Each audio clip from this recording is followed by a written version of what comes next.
Okay, the goal for this project is to explore the relationship between users and the digital characters within a physical environment setting.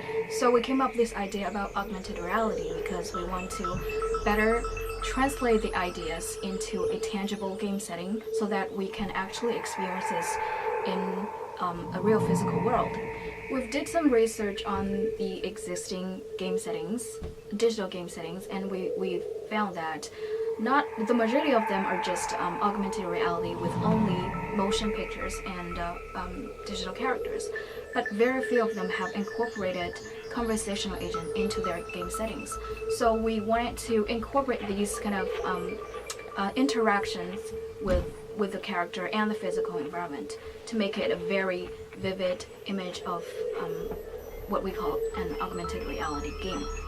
So we separated the process into a few sections. We have the technology part, and we have the sound designers, and also the game planning, script writing, as well as the environment setting. I was mainly in charge of the planning and equipment and stage settings.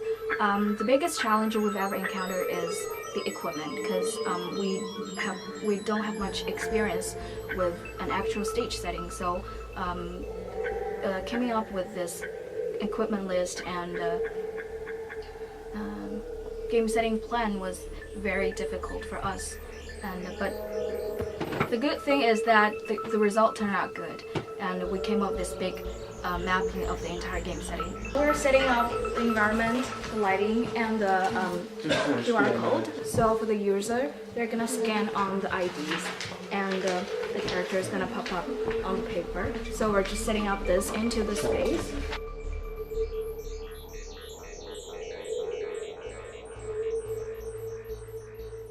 Hi, I'm the programmer in the group, so I'm responsible for the programming skills and other technical stuff in our project, such as the application and also the final boss scene.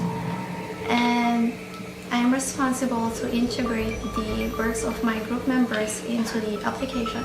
Like for example, we have the animators that's responsible for the animation, and some are responsible for the background music and audio, and also for the dialogue. So I'm responsible to combine all the works into the application for the final outcome.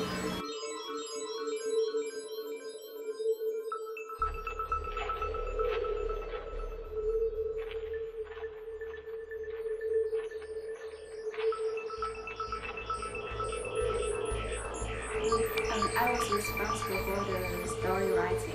After we decided to make an escape room game, we all agreed that having a background story is best for our game. My final story was like a special agent hunting down an evil scientist.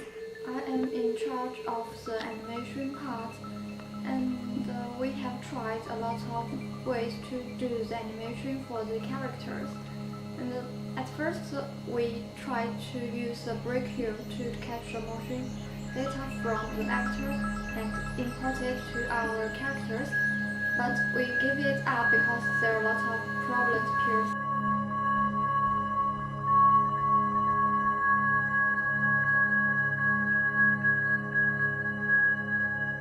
I'm the animator of our project Virtual Body. To be fair, in the beginning, the journey is a bit tricky because we tried lots of methods and we failed. And in the second stage, we tried to use website maximum to do the animation parts. It turned out to be good, and we are quite satisfied with our animation eventually. Hello, I'm the sound designer for this project, and the sound design mainly consists of voice recording and sound and the synthesis of environmental sound. In the preview week, Jules suggested us to add more effects, so I use a pitch transformer in Logic to make some character sound more vivid, like the robot. I combine those audio clips in Logic. We also have a helpful friend who's a student composer to generate high-tech background music for our environmental sound. Because this project is called Digital Utopia, so I think the sound for the music for this game should be kind of feeling it's digital. So I use MaxMP to create some digital sound. I am responsible for the documentation and the group chores in the team. On the presentation day, we used three cameras, one DV and several cell phones to record the environment and players' interactivity with our application and how they participated in the whole game. Thinking about how to present all the virtual agents, we managed to make a hologram to recite the introduction video, so the player would have a good first impression about the game when they watch the background stories. The player could view the robots and the background video from 4 sides, and the outcome looks pretty cool. The size of hologram is based on the biggest screen that is available in the ECE. Making a such big hologram installation took us a lot of time, but overall the effect was good.